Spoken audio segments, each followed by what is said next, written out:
welcome to Nitya English Lab. My dear, next part of the passive voice I present here, my dear. My dear, हम पिछली video में passive voice sentence में present indefinite tense के affirmative sentence को, negative sentence को और interrogative sentence को हमने पढ़ लिया है। लेकिन माय डियर, हम आज की क्लास में हम प्रेजेंट कंटीन्यूअस टेंस को पढ़ेंगे। ध्यान देना है, यदि आपका active voice sentence present continuous tense में हो तो ध्यान देना है उसकी helping verb is, am, are अवश्य होगी। तो माय डियर, यदि आपके एक्टिव वॉइस सेंटेंस में इज, एम, आर शब्द आया हो तो ध्यान देना है हम उसमें टेंस में परिवर्तन नहीं करते हैं। ध्यान दें, उसमें हम उसी टेंस की सहायक क्रियाओं के साथ अर्थात इज, एम, आर के साथ बीइंग शब्द लगा करके हम एक्टिव से पैसिव वॉइस बनाने की शेष क्रिया को पूर्ववत करते हैं। जैसे माय डियर, हमने आपके सामने एक्टिव वॉइस सेंटेंस के स्ट्रक्चर को लिख दिया है और पैसिव वॉइस सेंटेंस के स्ट्रक्चर को मैंने लिख दिया है। ध्यान देना है, यदि आपका active voice sentence present continuous tense में होगा तो उसका स्ट्रक्चर माय डियर, उसमें सब्जेक्ट सबसे पहले, उसके बाद इज, एम, आर, उसके बाद वर्ब की फर्स्ट फॉर्म में आईएनजी, उसके बाद ऑब्जेक्ट शब्द आया होगा। तो ध्यान देना है, ऐसे सेंटेंस की पैसिव वॉइस बनाते समय हम ध्यान देना है ऑब्जेक्ट को सब्जेक्ट स्थान पर और सब्जेक्ट को ऑब्जेक्ट स्थान पर रखते हैं। ध्यान देना है और उसी टेंस की हेल्पिंग वर्ब को लिखते हैं इज, एम, आर। और ध्यान देना है बीइंग शब्द लगाना तो माय डियर हम भूलते ही नहीं है। और ध्यान देना है पैसिव वॉइस में तो हम क्रिया की थर्ड फॉर्म अवश्य लिखते हैं। तो ध्यान देना है, मेरा पहला काम क्या हुआ, ऑब्जेक्ट और सब्जेक्ट परिवर्तन, दूसरा हेल्पिंग वर्ब का लगाना, उसके बाद बीइंग शब्द को लगाना, उसके बाद क्रिया की थर्ड फॉर्म लगाना, उसके बाद बाई लिखना, उसके बाद सब्जेक्ट लिखना। ध्यान देना है, हम इसको हम सेंटेंस के माध्यम से देखते हैं। जैसे Mohini is singing a song.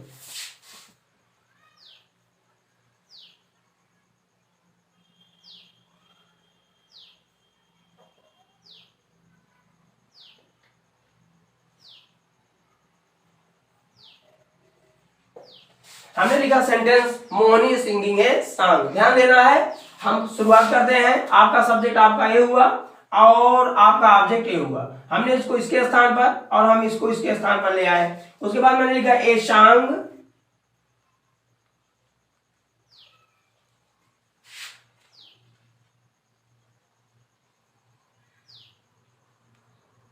मैंने एक काम कर लिया। उसके बाद मैंने क्या लिखा, हेल्पिंग वर्ब इज।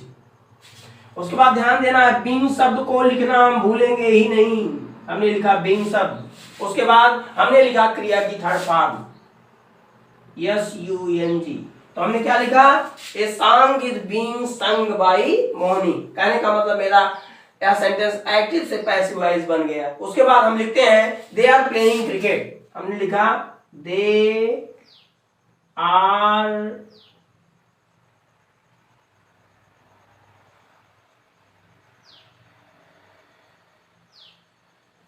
हम लिखा दे आर प्लेइंग क्रिकेट। इसमें भी आपका सब्जेक्ट क्या हुआ, दे, आपका ऑब्जेक्ट क्या हुआ, क्रिकेट। उसके बाद मैंने लिखा क्रिकेट,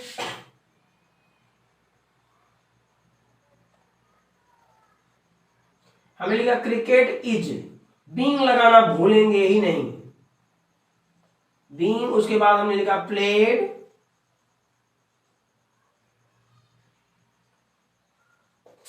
मेरा ये भी सेंटेंस एक्टिव से पैसिव बनकर तैयार होगा। उसके बाद मैंने लिखा हनी इज टीचिंग ज्योति।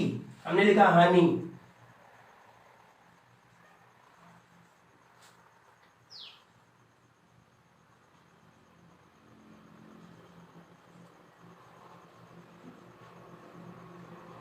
हमने लिखा हनी इज टीचिंग ज्योति। ध्यान देना है, इसकी पैसिव वॉइस बनाएंगे तो ध्यान देना, हमने लिखा ज्योति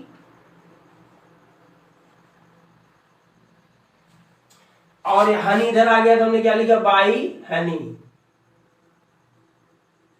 हमने एक काम समाप्त कर लिया। उसके बाद मैंने यहां पर क्या लिखा, इज। उसके बाद बीइंग लगाना भूलेंगे नहीं। उसके बाद थर्ड फॉर्म क्या होता है, टाट।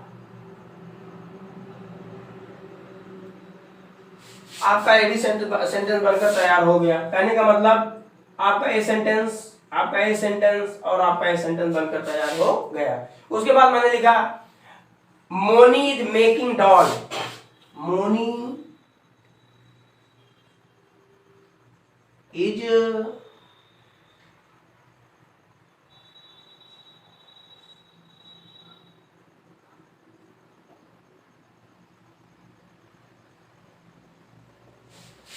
अब ध्यान देना, इसकी पैसिव वॉइस बनाएंगे। डॉल्स आपका है और उसके बाद मोनी है। मैंने डॉल्स को यहाँ लाया और उसके बाद इस मोनी को यहाँ लाया, तो हमने क्या लिखा, डॉल्स आर, बीइंग लगाना भूलेंगे नहीं। उसके बाद मैंने क्या लिखा, मेड, उसके बाद बाई,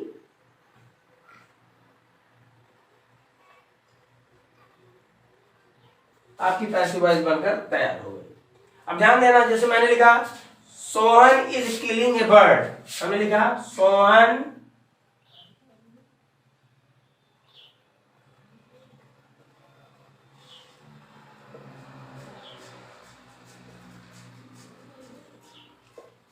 ए बर्ड, आप देख रहे हैं, सोहन आप देख रहे हैं, ए बर्ड यहां गया, ए यहां आया, हमने क्या लिखा, a bird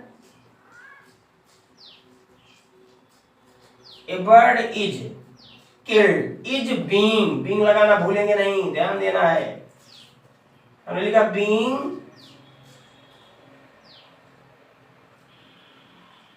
killed by Sohan. इस प्रकार से हमारा एक्टिव से पैसिव वॉइस बनाने का कार्य पूरा हो गया।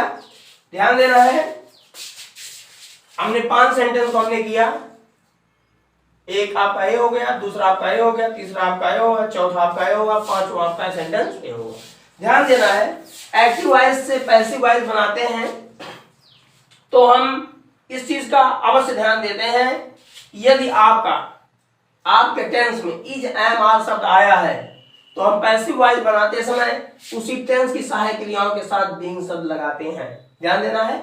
इसी के साथ और थोड़ा सा हम इसको समझ लेते हैं। यदि आपका यह सेंटेंस अफर्मेटिव सेंटेंस ना हो करके बल्कि अगर निगेटिव सेंटेंस हो तो ध्यान देना है, तो आपकी हेल्पिंग वर्ब के तुरंत बाद नॉट शब्द जरूर आया रहेगा। तो ध्यान देना है, जब यहां पर आपका नॉट शब्द आया रहेगा तो पैसिव वॉइस बनाते समय ध्यान देना है, हम उस नॉट शब्द को पैसिव वॉइस बनाते समय हम इन्हें हेल्पिंग वर्ब से उस नॉट को चिपका कर लिखते हैं। ध्यान देना है, हम एक्टिव से पैसिव वॉइस बनाने के लिए नेगेटिव सेंटेंस को हम अगले वीडियो में पढ़ते हैं। ध्यान देना है। यह वीडियो आपको अगर अच्छा लगा हो आप इसे ज्यादा से ज्यादा शेयर करें और सब्सक्राइब करें। My dear, thanks.